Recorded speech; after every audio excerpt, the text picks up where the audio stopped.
মুকলি সভাত সভাপতিত্ব কৰা সন্মানীয় সভাপতি ভাইটি মহিদুল ইছলাম ডাঙৰীয়া, আজিৰ এই মুকলি সভাত উপস্থিত হোৱা বিটিচি পৰিষদৰ সন্মানীয় ইএন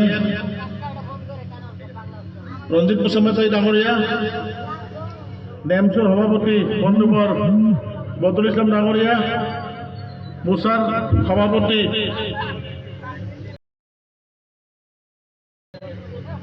মহোদয়, এবিএমচুৰ প্ৰাক্তন সভাপতি আবু ছাইদ আনচাৰী ডাঙৰীয়া, শ্বহীদ পৰিয়ালৰ পিতৃ মাতৃসকল, এবিএমচুৰ বিভিন্ন জিলাৰ সভাপতি সম্পাদককে ধৰি আদি সংগ্ৰামী বন্ধুসকল, এবিএমচুৰ কেন্দ্ৰীয় কমিটিৰ বিষয়ববীয়াসকল, বিভিন্ন প্ৰান্তৰ পৰা অহা এবিএমচু প্ৰেমী ৰাইজ, বিশেষকৈ চাপকাটা অঞ্চলৰ মোৰ সন্মানীয় পিতৃ সমতুল্য ব্যক্তিসকল, মাতৃ সমতুল্য মাতৃসকল, মোক এবিএমচুৰ বেদনাৰ বিষয়ে ক'বলৈ দিছে আৰু বেদনাৰ বিষয়ে ক'ম। আজি এটা বেদনাদায়ক দিন, হয়নে নহয়? যিহেতু এবিএমচিটো প্ৰতিষ্ঠা হৈছিল 2005 চনৰ 10 এপ্ৰিলৰ ঐতিহাসিক দিনত। কিয় প্ৰতিষ্ঠা হৈছিল? যে আমি লক্ষ্য কৰিছিলোঁ, দেখিছিলোঁ, বিশেষকৈ বিটিচি অঞ্চলৰ গোসাইগাঁও, কোকৰাঝাৰ, চিৰাং, বাক্সা, তামোলপুৰ, ওদালগুৰি আদিকে ধৰি উত্তৰ অঞ্চলত আমাৰ ধৰ্মীয় সংখ্যালঘুসকল লাঞ্ছিত, বঞ্চিত, নিপীড়িত হৈ আছিলে, হয়নে নহয়? আমি বজাৰ কৰিবলৈ যাব ভয় কৰিছিলোঁ, তামোলৰ বেপাৰ কৰিবলৈ ভয় কৰিছিলোঁ, ছাগলী কিনিবলৈ যাবলৈ ভয় কৰিছিলোঁ, আৰু কিছুমান অঞ্চলত গৈ আমি নিজে মুছলমান বুলি ক'বলৈ ভয় কৰিছিলোঁ। ইমান এটা আতংকময় পৰিৱেশ আছিলে, যাৰ কাৰণে আমি অনুভৱ কৰিছিলোঁ যে আমাক এটা সংগঠনৰ প্ৰয়োজন। আমচু যদিও গোটেই অসম ভিত্তিত আছে, সেই সময়ত কোনোবাই বেয়া পাব পাৰে আমচুৰ নেতৃত্বই। সেই সময়ত কিন্তু দিছপুৰৰ বাহিৰে, গুৱাহাটীৰ বাহিৰে আমচুৱে এইবিলাক অঞ্চলত আহি কেতিয়াও সংগ্ৰাম কৰা নাছিল। অপ্ৰিয় সত্য কথা, যাৰ ফলত আমি বাধ্য হৈ গৈছিলোঁ যে আমি এটা বিকল্প সংগঠন কৰিব লাগে, আৰু যাৰ নাম দিছিলোঁ আমি ABMSU, all BTC minority student union. আৰু বহুত ঘাত প্ৰতিঘাতৰ মাজেৰে আমি আগুৱাই আহিছোঁ। আপোনালোকে সকলোৱে জানে, এই ABMSU কৰিবলৈ গৈ ৰাজনৈতিক ষড়যন্ত্ৰত 13 বাৰকৈ জেল হাজতত গৈছিলোঁ মই। 37টাকৈ কেছ হৈছিল মোৰ নামত, আৰু বহু কেইবাৰ আক্ৰমণৰ বলি হৈছিলোঁ। আজিৰ দিনটোত ৰঙিয়াৰ চকত মোক আক্ৰমণ কৰোঁতে এই সতীৰ্থসকলে মোক আগুচি ধৰি মোক বচাই তেওঁলোকে শ্বহীদ হৈছিল। মই স্বীকাৰ কৰোঁ, মোক আগুচি ধৰি কৈছিলে, ছাৰ আপুনি যাওক, ছাৰ আপুনি যাওক, আপোনাক মাৰি পেলাব ছাৰ। মোক বেৰিকেড ঘেৰি পেলাই তেওঁলোকে পৰিছে, মোক বচাইছিলে। প্ৰায় 21জনতকৈ অধিক যুৱকে গুলি খাইছিল, শ্বহীদ হৈছিল। আৰু এই আজিৰ দিনটোতে পিছদিনা আমি শ্বহীদ ঘোষণা কৰিলোঁ। মই জীয়াই আছিলোঁ নে মৰিছিলোঁ ক'ব পৰা নাছিলোঁ সেই সময়ত, যে মোক বচাই তেওঁলোকে মৰিলে, তেওঁলোকে ইমান সংগ্ৰামী হ'ল, মই প্ৰাউড কৰোঁ। আজি অলপ আগতে শ্বহীদৰ মাতৃ এজনে মোক হাতত ধৰি কান্দিছিলে। মই ক'লো, মা কিয় কান্দে আপুনি? বৰ্তমান আপোনাৰতো হাজাৰ হাজাৰ সন্তান বিটিআৰত, বিটিচি, হয়নে নহয় কওক? আপোনালোকে সন্তান হয় নে নহয়? আপোনালোকে কিয় কান্দে? আপোনালোকে প্ৰাউড কৰক। আমি আপোনালোকলৈ প্ৰাউড কৰোঁ যে আপোনালোকে তাৰা মাতৃ, যিসকলে জাতিৰ কাৰণে মই লগত বচাই তেওঁলোকে শ্বহীদ হৈছিল। আপোনালোকেতো বীৰৰ মাতৃ, আপোনালোকৰ সন্তান বীৰ আছিলে, আৰু বীৰত্ব দেখুৱাই তেওঁলোকে শ্বহীদ হৈছে। ঠিক তেনেকে নাফিকুল ইছলামো বীৰৰ দৰে টিভিৰ ডিবেটিং শ্বট, বিভিন্ন টিভি প্ৰগ্ৰামত বহি জাতিৰ হৈ মাত মাতি মাতি এটা সময়ত ৰাজনৈতিক চক্ৰৰ এটা শত্ৰু হৈ পৰিলে। আৰু এই বিটিআৰত কোনোবা শাখাৰ গোষ্ঠীক পৰাজয় কৰাৰ ক্ষেত্ৰত এই বাঘর ধরে গজরণীর বক্তব্য বিলাক আর তার পাশে 2014 যেতিয়া এমপি পরাজয় হল নরসিংবাড়ি বালাপাড়া আর ননকে খাগড়াবাড়ি আমার সাধারণ ৰাইজৰ শিশু মাতৃসকলক গৰ্ভৱতী মাতৃসকলক পৰ্যন্ত গুলি কৰাত তেওঁলোকে কুণ্ঠামাত্য কৰিলে।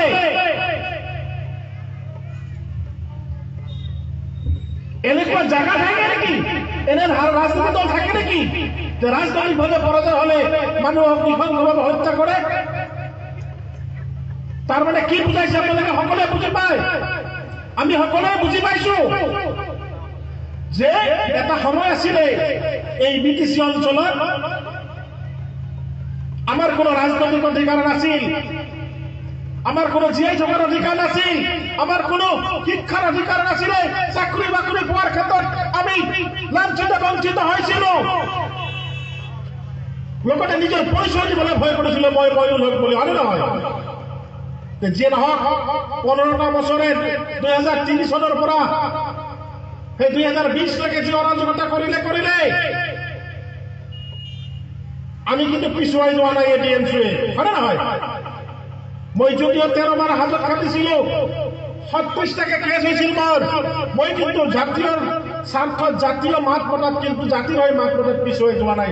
আজি যিহেতু মই যদিও এডিএমচিত নাই, কোনো ৰাজনৈতিক দলত যদিও আছো, এই ৰাজনৈতিক দলৰ পৰাই মই আপোনালোকক প্ৰতিশ্ৰুতি দিলো এবিএমচিৰ প্ৰতিটো সংগ্ৰামী কণ্ঠৰ লগত মোৰ সুৰ মিলিব, মোৰ কথা মিলিব, মোৰ খোজ মিলিব, কিয়নো মই প্ৰতিষ্ঠা হৈছো এবিএমচিৰ পৰা। আজি গোটেই অসমত মোক চিনি পায় এবিএমচিৰ প্ৰতিষ্ঠাপক সভাপতি হিচাপে, কোনো যাতে পাহৰি নাযায়। এবিএমচিৰ পৰা প্ৰতিষ্ঠা হৈ বহুকেইটা দালালে গৈ বিভিন্ন এংগেলত কাম কৰি আছে, তেওঁলোকক প্ৰত্যাহ্বান জনাইছো, তেওঁলোকৰ প্ৰতি ধিক্কাৰ দিছো। জাতিৰ কথা চিন্তা কৰক, যি ৰাজনৈতিক দলতে নাথাকক কিয় জাতি আগতে, তাৰপিছত ৰাজনীতি হব। কাৰণ বড়োসকলক চাওক, ইমানকেইটা সংগঠন আছে কিন্তু তেওঁলোকে জাতিৰ কথা আগে ভাবে। জাতীয় ক্ষেত্ৰত তেওঁলোকে সকলোৱে সমন্বয় বজাই ৰাখে। আজি নিখিল বড়ো ছাত্ৰ সন্থাৰ নেতৃত্বসকলে এই বিটিআৰৰ অশান্তি অঞ্চলত শান্তি প্ৰতিষ্ঠাৰ ক্ষেত্ৰত কিমান ভূমিকা পালন কৰিলে আমি অস্বীকাৰ নকৰাকে থাকিব নোৱাৰিম। এনডিএফবিক চিন্তা কৰি ফেকশ্যনক তেওঁলোকে বাধ্য কৰাইছে নিখিল বড়ো ছাত্ৰ সন্থাই যে বন্ধুসকল আহক, আপোনালোকে জংঘলত এই বান্দালি কৰি মাৰামাৰি কাটাকাটি কৰি দেশখন শান্তি নহব, ইটো জাতি হিংসা কৰিলে দেশত শান্তি নহয়, উন্নতি নহয়। আহক আমি মিলি পেলাই এটা বিটিচিতকৈ উন্নয়ন মানুহ এটা আমি স্বাক্ষৰ কৰো। তেনেকেই তেওঁলোকক বাধ্য কৰাই, বড়ো সমাজে বাধ্য কৰাই, ছাত্ৰ সংগঠনে বাধ্য কৰাই তেওঁলোকে আৰু সমন্বয় আহি কি কৰিলে বিটিআৰ চুক্তি কৰিলে। তাৰমানে বিটিচি চুক্তি হোৱাৰ পিছতে তেওঁলোকৰ বড়োসকলৰ উন্নতি হোৱা বুলি তেওঁলোকে সন্তুষ্ট নহয়, যাৰ কাৰণে বিটিআৰ চুক্তি কৰিলে। তাৰ পিছতে আৰু বিকল্প চিন্তা কৰিব তেওঁলোকে জাতিৰ হয়। আৰু আমি কি চিন্তা কৰিছো, আমি মুছলমানসকলে কি চিন্তা কৰিছো? বেয়া পাইছে নেকি বড়োসকলৰ উদাহৰণ দিয়াৰ কাৰণে? বেয়া পাব নালাগে, শিকিব লাগে, কৰবাক দেখিও শিকা যায়, হয়নে নহয়? আমি মুছলমানসকলে কি কৰিছো, বিশেষকে ধৰ্মীয় সংখ্যালঘুসকলে আমরা গড়িয়া মরিয়া ভানিয়া উজানি ছয়টা হাইরে মসজিদ দিয়েও রাজনীতি হইতেছে। সেদিন পানবাড়িতে হয়েছিল না, কমিটি নিয়ে তারপরে জয় এখন,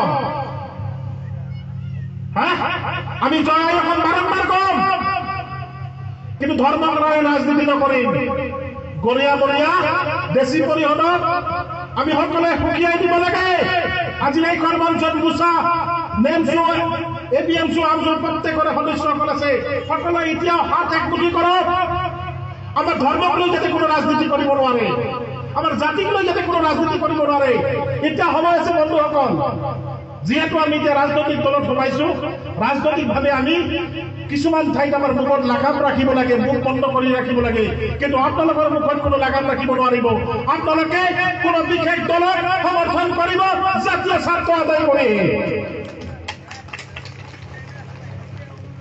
এই 17টা বছৰে কৰাপশন কৰা, 17টা বছৰে আমাৰ জাতিক ভৰিত দাবাই ৰাখা দল সেই ৰাজনৈতিক দলবিলাকক আপোনালোকে সমৰ্থন কৰিবলৈ নাযাব। বাই কণ্ডিশ্যন সমৰ্থন কৰক। নেমচু, আমচু, এবিএমচু, মুছা সকলো সতীৰ্থসকলক সকলৰ নেতৃত্ববদ্ধসকলক অনুৰোধ জনাম, বাই কণ্ডিশ্যন আপোনালোকে এই বাই ইলেকশ্যনত আপোনালোকে কণ্ডিশ্যন কৰক। আৰু অনাগত দিনত নিৰ্বাচনবিলাকত কণ্ডিশ্যন কৰিব, UPPL হওক বা যিকোনো দলতে হওক, যে ছাৰ আমি আপোনাৰ লগত বহিলোঁ, আপোনালোকে শাসন কৰি আছে, আপোনালোকে শাসক, আপোনালোকক আমি সমৰ্থন কৰিম, কিন্তু আমাৰ কণ্ডিশ্যন কি জানে? আমাৰ জাতীয় সমস্যা প্ৰথমে কি কাম লাগে? আমার প্রথম সমস্যা জাতীয় সমস্যা। জাতীয় সমস্যার ভিতরে এক নম্বর সমস্যা আছে ভূমির সমস্যা। আমার মাটির সমস্যা আছে না? আছে কি নাই? নাগরিকত্বের সমস্যা।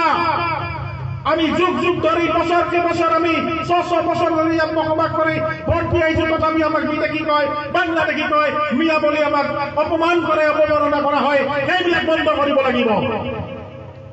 আপনাদেরকে যদি কোনো প্রকৃত বাংলা দেখি পায় আঙুলে দিয়ক। আমি নেমচু, আমচু, এবিএমচু, মুছা প্রত্যেকে মিলি সহযোগ কৰিম তেওঁলোকক বিতাড়িত কৰাৰ ক্ষেত্ৰত। আমি কোনো বাধা নিদিওঁ। তেওঁলোকক বাংলাদেশত আপোনালোকে তালিকা মূলাবন্দী পঠাই দিয়ক, আমাৰ কোনো আপত্তি নাই।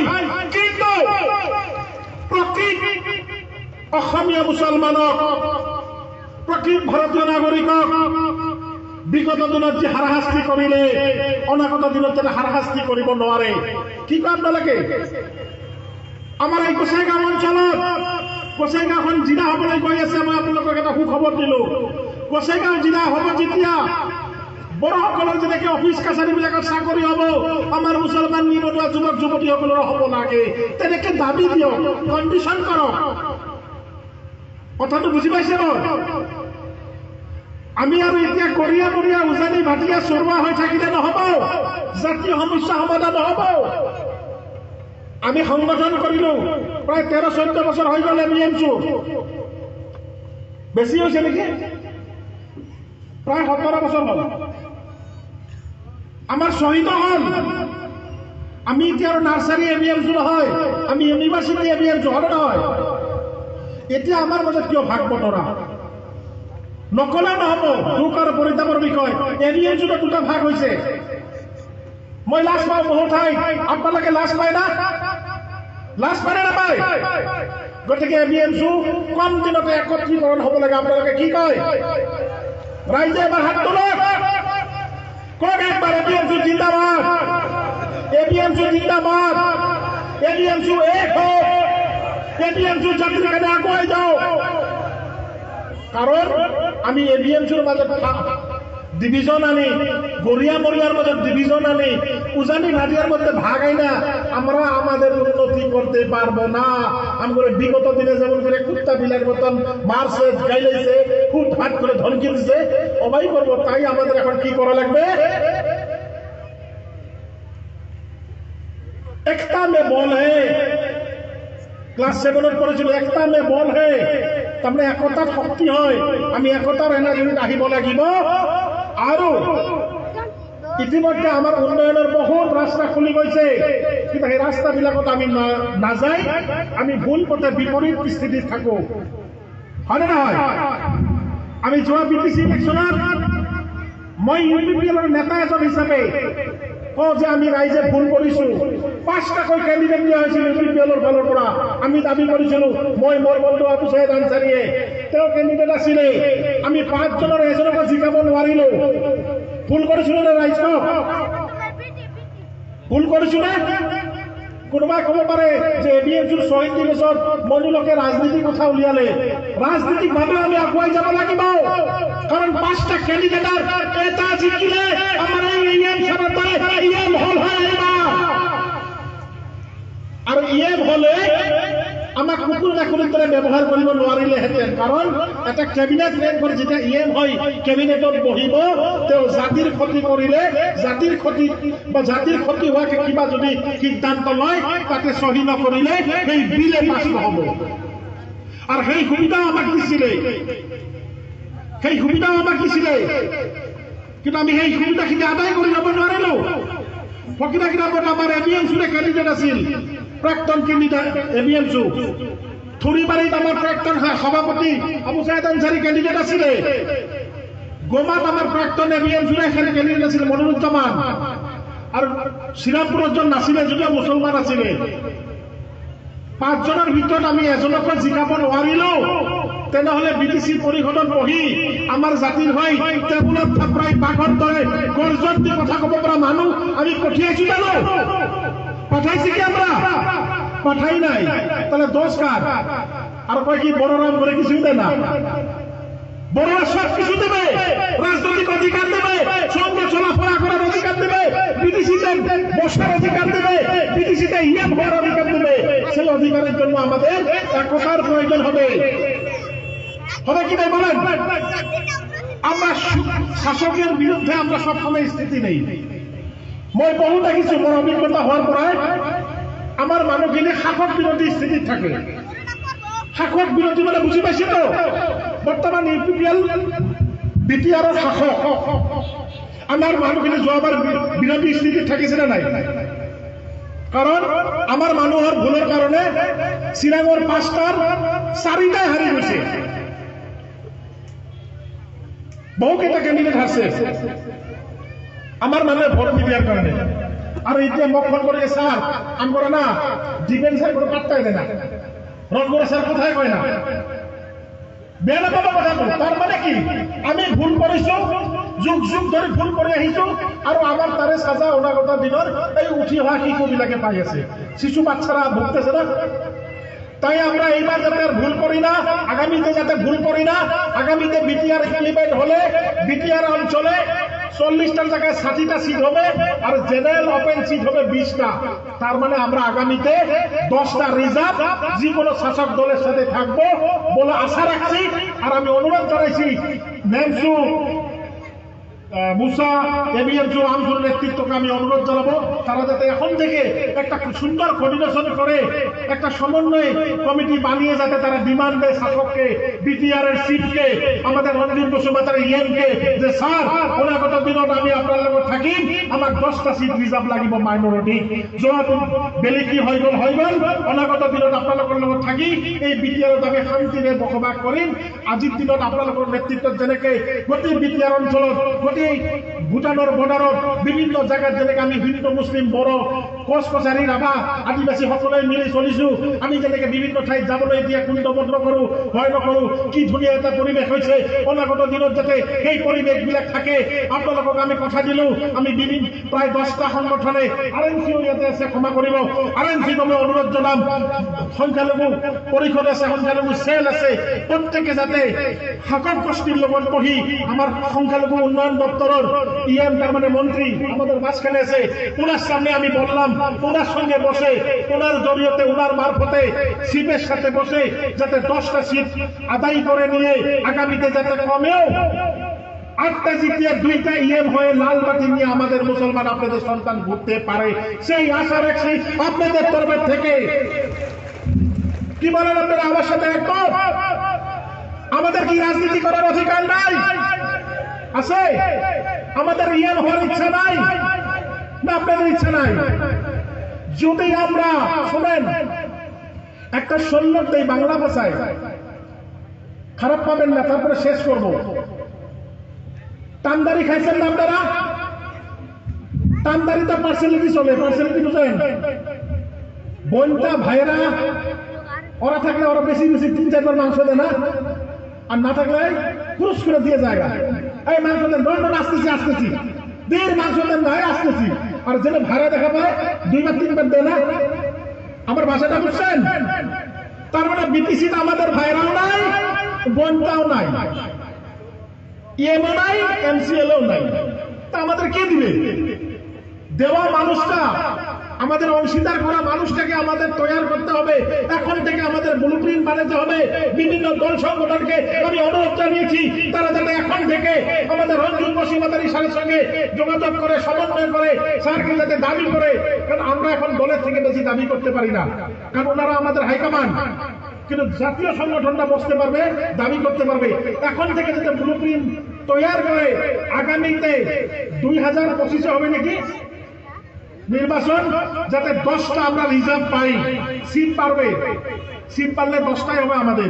রিজার্ভ নিয়ে যাতে কমে 2টা ইএম পাই, আর বিভিন্ন ডিপার্টমেন্ট, বিভিন্ন elementary board, educational CSB board, land advisory board হয়েছে, medical and advisory board, marketing বোর্ডে আমাদের একজন মেম্বার আছে। বিভিন্ন বোর্ডগুলো তৈরি করার পরে যাতে আমাদের শিক্ষিত যুবক যুবতীদেরকে সেখানে সংস্থাপন দেয়, সেই আশা রাখছি। আপনাদের সেই আশা আছে কিনা বলেন? আর আমরা এই অঞ্চলে বসবাস করবো, আমাদেরকে কোনো উচ্ছেদ করার যাতে কোন কথাই আসতে পারে না আমাদের মধ্যে। কারণ বিটিসির চিফ বলছিল কি তাই বলেন যে বিটিআর চুক্তি হওয়ার পিছর দিনের পরে সকল সম্প্রদায় ইয়ার বিটিআর বাসিন্দা কইছে না নাই? হ্যাঁ, তাহলে উড়ান ফারান করে কোনো লাভ আছে নাকি? এখানে কোনো উচ্ছেদ হবে না, বরঞ্চ সংস্থাপনের ব্যবস্থা আছে। আমাদের ইএম স্যার বলবে অলরেডি মাটির পাট্টা দেওয়া হয়েছে, আপনাদের গোসাইগাঁওর জনসাধারণ মাটির পাট্টা পাইছে কি নাই? আর আগামীতে পেতে হবে। 5,000 দিয়েছে আর 11,000 রেডি আছে।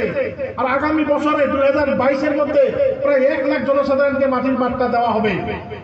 এই জিনিসগুলো আদায় করতে লাগবে। কারণ আমরা গাড়ি কিনে যদি গাড়ি রাখার জায়গা নাই, সে তাহলে কি ভেবে থাকবো আমাদের গাড়ি? কারণ আমাদের নিজের মাটি নাই। মাটি, ভূমির সমস্যা, শিক্ষার সমস্যা, চাকরি বাকরির সমস্যা, নিবন্ধন সমস্যা, বিভিন্ন উদ্যোগের সমস্যাগুলোকে নিয়ে আমাদের দল সংগঠনকে আমি অনুরোধ জানাইব যাতে তারা আমাদের ইএম সাহেবের মারফতে চিফ স্যারের সঙ্গে আগামী দিনে ইলেকশনের পরে বসে একটা সুন্দর পরিবেশ বানিয়ে যাতে রাখে। কেননা আমি দেখছি আজকে আমার 1 বছরের অভিজ্ঞতা হলো, এই বিটিসিতে যখন প্রমোদ বড় চিফ হলো, এই বিটিআর অঞ্চল না সারা আসামের বিভিন্ন ছাত্র সংগঠনের লোকগুলো এসে স্যারের সাথে বসে, স্যার এইটু সমস্যা এইটু সমস্যা। আর বিটিআর বিশেষ করে আদিবাসী, রাজবংশী, নেপালি, গোর্খা বিভিন্ন দল সংগঠনগুলো আসে বসে। কিন্তু আজ অব্দি আমাদের কোন জাতীয় সংগঠনকে আনুষ্ঠানিকভাবে বসা আমার পরিলক্ষিত হয় নাই।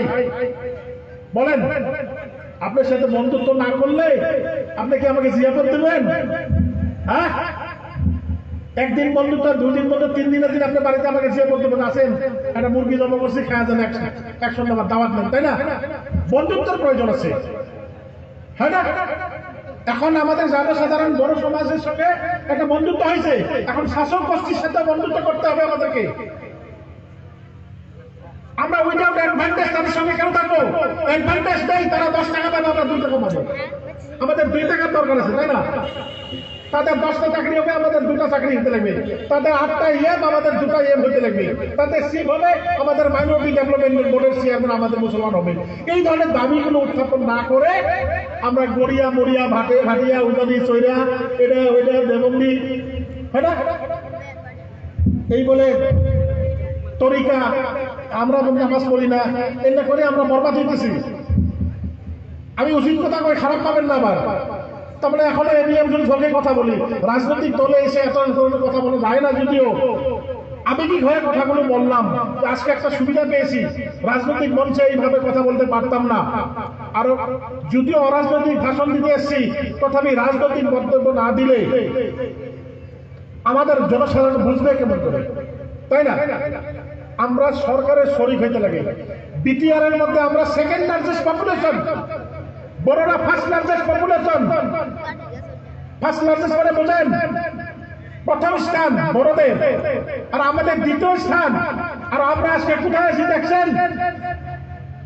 কোথায় আছি? দাবি করতে করতে এমসিএম হয়ে গেল উলচর হাসদা, তাতে সংগঠনে হেসা দিতে দিতে ইএম হয়ে গেল। আর আমাদের দাবি কিছু নাই, তখন করে পেটে খিদাই নাই, আমরা পুরো করে কি করে করুক, তাই না? দাবি তোবা আমাদেরকে করতে হবে। দল সংগঠন কিসের জন্য করছি আমরা? ভবিষ্যৎ চিন্তা করে, তাই না? আমরা যেভাবে কুত্তা বিলের মতন ব্যবহৃত হয়েছি বিগত দিনে, আগামী দিনে যাতে উঠে আসা এই খুশি খুশি বাচ্চাগুলো ছেলেমেয়েরা যাতে কুত্তা বিলের মতন বসবাস করতে পারে না, বড়দের সঙ্গে, নেপালিদের সঙ্গে, আদিবাসীদের সঙ্গে, রাজবাসী বংশীদের সঙ্গে যাতে সমানে খোঁজ মিলাইতে পারে, তাই না? খোঁজ মিলে যাতে স্টেপ বাই স্টেপ আগায় যেতে পারে, শিক্ষা দীক্ষা বিভিন্ন অধিকার থেকে যাতে অধিকার সাব্যস্ত করতে পারে, সেই আশা রেখে আমি এবিএমসির ভবিষ্যৎ কামনা করে আর অতি শীঘ্রে আমি দায়িত্ব নিয়েছি আমাদের কয়েকজন প্রাক্তন এবিএমসির লিডাররা দায়িত্ব নিয়েছে, আপনারা ভুল বুঝবেন না। এবিএমসি কোনো ভাগ হয় নাই, একটা ভুল বোঝাবুঝি হয়েছে। এবিএমসিকে আমরা কম দিনের মধ্যে অতি শীঘ্রে একটা ব্যানারে নিয়ে এসে আপনাদেরকে একটা সুসংবাদ দিব। সেদিন আপনারা বলবেন যে না, মইনুল হক একটা কথা দিয়ে গেছিল, শেষের বারের জন্য আমি কথা দিলাম আপনাদেরকে। এবিএমসিকে একটা ঘরের মধ্যে নিয়ে এসে একটা ব্যানারে একটা অ্যাঙ্গেলে একটা বানিয়ে রাখবো। এবিএমসি দুটা থাকবে না। কি বলেন আপনারা? দুটা থাকলে কিন্তু আমাদের কবর ভাঙা হবে। আমাদেরকে কবর ভাঙা এবিএমসি লাগে না, কবর মজবুত মজবুত। কিন্তু নেতৃত্ব কারা দিবে? আপনারাই দিবেন, আপনাদেরকে দিতে হবে। এখানে ভুল বুঝাবুঝির কেন কথা রাখবেন না আপনারা। আমি প্রাক্তন বা প্রতিষ্ঠাপক সভাপতি হিসেবে আমার বলার অধিকার আছে বলে আমি দু কথা বললাম যে অতি শীঘ্রে এবিএমসিকে আমরা একটা ব্যানারে নিয়ে আসবো ইনশাআল্লাহ। কথা দিলাম, আপনারা সবাই বলেন ইনশাআল্লাহ। কেননা আটশুর ভাগ নাই, আছে কি? আক্রাসুর ভাগ হয়েছিল, এক হয়ে গেছে। আমরা কেন এক হতে পারবো না? তাই না? ভুল বোঝাবুঝি মানুষের থাকে তো। আগের দিন নাই যে জিয়াপত দিয়ে জমা করবো, আসিল না? আগে মাটি দিয়ে খেজাল করছিল, জিয়াপত দিয়ে জমা করছিল, সেদিন নাই। এখন সবাই শিক্ষিত, সবাই গ্লোবাল যুগের মানুষ। তাই আমি আশা রাখছি আমাদের ইএম স্যার আমাদের এখানে আছেন, উনি ভালো একটা ডক্টর নিয়েছেন। যেহেতু আমাদের লোক জিতেন নাই, তা নাহলে আমাদের ইএমএ মাইনরিটি উন্নয়ন পরিষদের দায়িত্ব পেত। এখন উনি, আমরা প্রাউড করি ওনাকে। উনি বিগত দিনে দীর্ঘদিন সংগ্রাম করে একজন শিক্ষিত অভিজ্ঞ ব্যক্তি, ওনার হাতে এই দায়িত্বটা দিয়েছেন। উনি নিজে খ্রিস্টান বলে উনিও মাইনরিটি, আমাদের মাইনরিটি ভারতীয় সংবিধান হিসেবে ওনার হাতে দায়িত্ব আছেন। ওনার থেকে আমরা কিভাবে উপকৃত হব, কিভাবে এগিয়ে যাবো, সেটা আমাদের দল সংগঠনরা নিশ্চয় ওনার সাথে বসবে। আমরাও দাবি করবো স্যার আমাদের এই সমস্যাগুলো সমাধান করে দিন। আশা রাখছি উনিও আমাদের জন্য কি করবেন আপনাদের মাঝখানে দু কথা বলে বিস্তারিতভাবে বোঝাই দেবে আপনাদেরকে। ধন্যবাদ। এবিএমসি জিন্দাবাদ, এবিএমসি জিন্দাবাদ, এবিএমসি জিন্দাবাদ।